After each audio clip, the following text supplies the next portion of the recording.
के कोई आवश्यकता तुरंत आन पड़े, उसके निराकरण के लिए जिला कलेक्टर्स के माध्यम से हमने फंड उपलब्ध कराए हैं।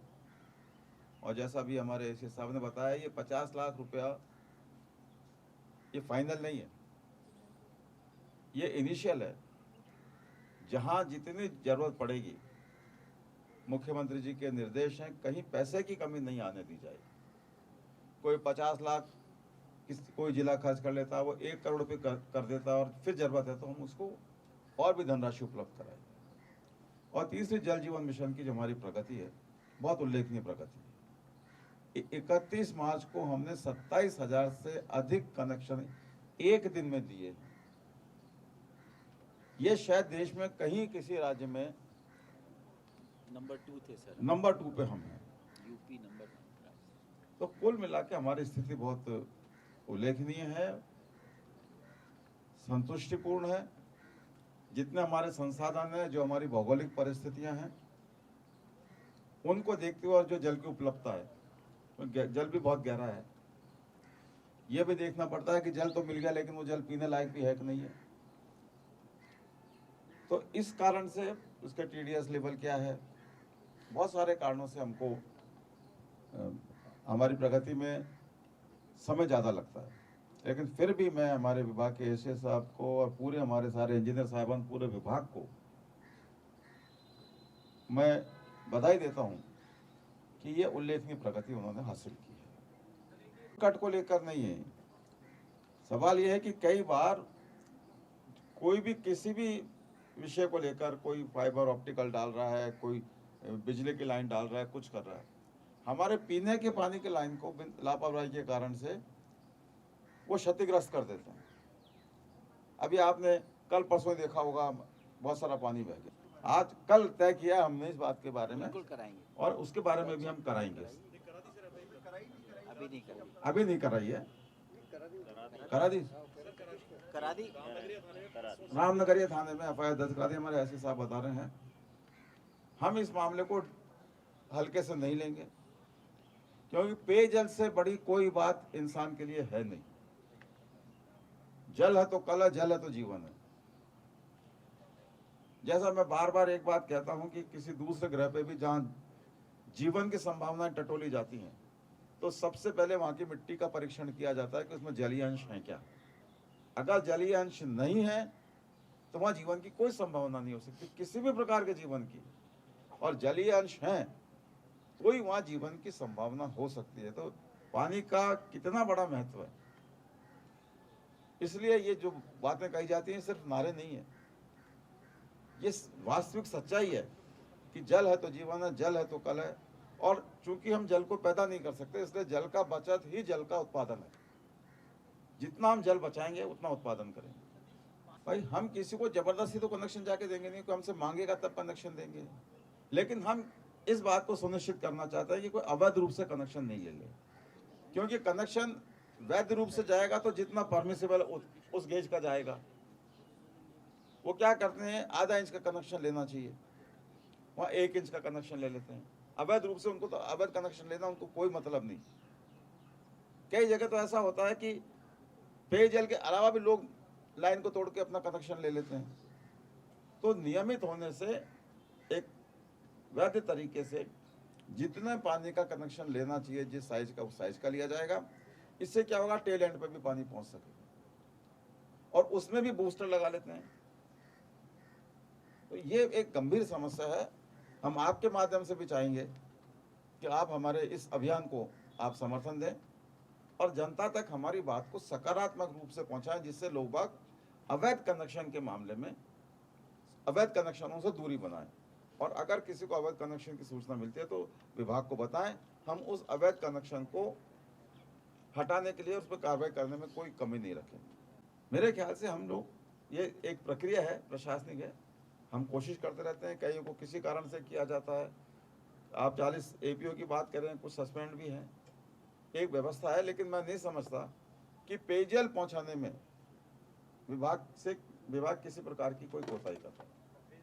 एक सवाल है कि मामला बिल्डरों से जुड़ा हुआ था और ये जो पॉलिसी काफ़ी लंबे समय से अटकी हुई थी। अभी कुछ दिनों पहले एक बिल्डर का मामला आया इतनी जल्दबाजी यहाँ दिखाई, उतनी जो और प्रोजेक्ट है, शक्तिराज नगर प्रोजेक्ट है, काफी धीरे चल रहा है, वहाँ की जनता भी पानी का इंतजार कर रही है। मेरे ख्याल से आज या कल ही किसी समाचार पत्र ने लिखा है कि मंत्री जी ने कहा था कि पॉलिसी जारी हो जाएगी। आप जो लिखें स्पष्ट रूप से लिखें, या तो हमने जल्दी पॉलिसी जारी कर दी या हमने देरी से करी है। दोनों में से एक जगह तो एक्सक्यूज देंगे ना हमको। किसी बिल्डर को दिमाग में रख के कोई पॉलिसी नहीं बनाई जाती। देखिए सुनिए, 2016 में जो पॉलिसी बनी थी वो स्वीकार्य नहीं थी। मेरे ख्याल से 1 साल से तो आप लगातार देख रहे हैं पॉलिसी के बारे में। 1 साल हो गया हमको पॉलिसी के बारे में मीटिंगें करते हुए। तो एक दिन तो समाचार पत्र ये लिखेंगे कि पॉलिसी अब तक जारी नहीं हुई, डिक्लेयर नहीं करी, मंत्री जी ने ये कहा था। और दूसरी तरफ अगर आप ये सवाल करेंगे तो मेरे लिए बड़ा मुश्किल होगा जवाब देना। शक्तिराज नगर भी प्रोजेक्ट है आपका, और वहाँ वो भी हमारी प्रायोरिटी में है। सारे काम एक साथ नहीं हो सकते। सारे कामों का समय, अभी किस किस को कब कब कनेक्शन मिलेंगे वो जुदा बात है। अभी हमने पॉलिसी बनाई है। अब हम ये भी नहीं कह सकते प्रधानमंत्री जी के तरीके से कि भाई ये जो रेल लाइन है ये तो आज़ादी के तुरंत बाद हो जानी चाहिए थी। मतलब जब देश आज़ाद हुआ था, जहाँ सुई भी नहीं बनती थी, वहाँ कैसे रेल लाइनें पड़ती। लेकिन प्रधानमंत्री बड़े आदमी कुछ भी कह सकते हैं। लेकिन ऐसा नहीं होता। ऐसा नहीं होता कि पैदा होते ही पहले साल में वो वोट देने लग जाए बच्चा। उनका कथन मैं समझता हूँ कि इस तरीके का है जो उनको नहीं कहना चाहिए था। मुख्यमंत्री जी ने आज अपनी बात कही है। 9 साल से 8 करीब 9 साल होने का 1 महीना कम है। 9 साल से तो स्वयं प्रधानमंत्री जी प्रधानमंत्री हैं। अब अगर वो ये सवाल करते हैं, ये जो काम मुख्यमंत्री जी बता रहे हैं ये काम तो पहले ही हो जाने चाहिए थे, आज़ादी के तुरंत बाद, तो 9 साल में क्यों नहीं हुए। खुद अपने आप को कटघरे में खड़ा कर रहे हैं। 6 साल से अधिक अटल बिहारी जी वाजपेयी जो बीजेपी के तरफ से प्रधानमंत्री थे, वो प्रधानमंत्री रहे, उनको भी कटघरे में खड़ा कर रहे हैं। जितने भी रेल मंत्री आज तक हुए हैं, चाहे कांग्रेस के हुए, बीजेपी के हुए, नॉन कांग्रेस बीजेपी के हुए, जो भी हुए, उन सबको कटघरे में खड़ा कर रहे हैं। ऐसा नहीं होना चाहिए। प्रधानमंत्री जी को ये बात शोभा नहीं देती। वो पेयजल से संबंधित है। बिजली में क्या हो रहा है और सड़क में क्या हो रहा है, इस तरफ मैं भी ध्यान नहीं देता। जैसा कल मुख्यमंत्री जी ने कहा, वह प्रमुख काम हम अपना करते चलते हैं। लोगों को राहत देने का, लोगों की अपेक्षाओं को पूरा करने का, इधर उधर देखने का समय किसी के पास नहीं। किसकी तरफ से? नहीं, क्यों? मैं तो कल पॉलिसी मंजूर करा रहा था। परसों हम लोग पॉलिसी बना रहे थे। तो कहाँ किस तरफ ध्यान दें?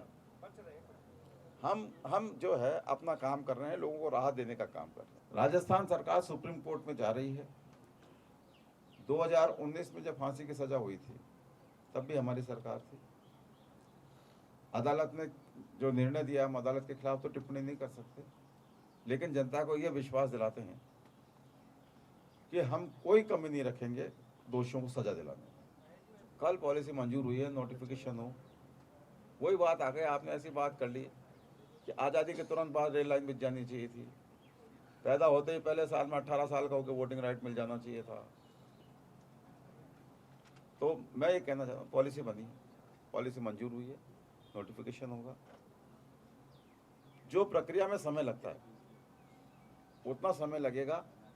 बाकी हमारा जो विभाग है वो अपने स्तर पे किसी को भी एक दिन भी कनेक्शन में देरी नहीं होने देगा। लेकिन मैं आपसे सवाल पूछता हूँ, आपके घर में बोरिंग भी हो और बीसलपुर का पानी भी आ रहा हो, मेरे पास नहीं, सबके घर है वहाँ पे। आपके घर मेरे यहाँ कहता हूँ, मैंने तो जैसे इस घर में मैंने तो किसी भी तरह के कोई वाटर फिल्टर, वाटर कोई आर ओ कुछ नहीं लगा रखा। बीसलपुर का पानी आता है, डायरेक्ट वही पानी पीता। तो जिसको भी बीसलपुर का पानी मिलेगा वो किसी और दूसरे पानी की तरफ देखेगा भी नहीं। रेल मंत्री जी को ज्ञान नहीं है। वो अगर उठा के देखेंगे, केंद्र की भी कई परीक्षाएं, रेलवे की परीक्षा में पर्चा लीक हुआ है। तो अगर वो ऐसा कह रहे हैं, सम्माननीय है, देश के रेल मंत्री हैं, इतना ही कहना चाहता हूँ, वो कुछ कहें तो सोच विचार के कहें, जिससे लोग बाद में ये नहीं कहें रेल मंत्री जी ने ये क्या असत्य बात कही।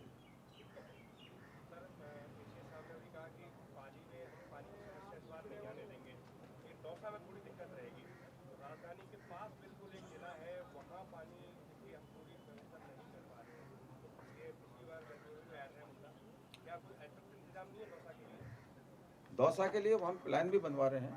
ईसादा का जो उधर से पानी आएगा उसमें से जो कुछ हम कर सकते हैं, लेकिन अभी कोई एश्योरेंस इसलिए नहीं दी जा सकती क्योंकि कोई काम हमको ऐसा लगता है बहुत ईजी है। जब तक डीपीआर नहीं बन जाए तब तक उसके बारे में हम नहीं कह सकते। फिर डीपीआर को एक बार रिवाइज करना पड़ता है, देखना पड़ता है।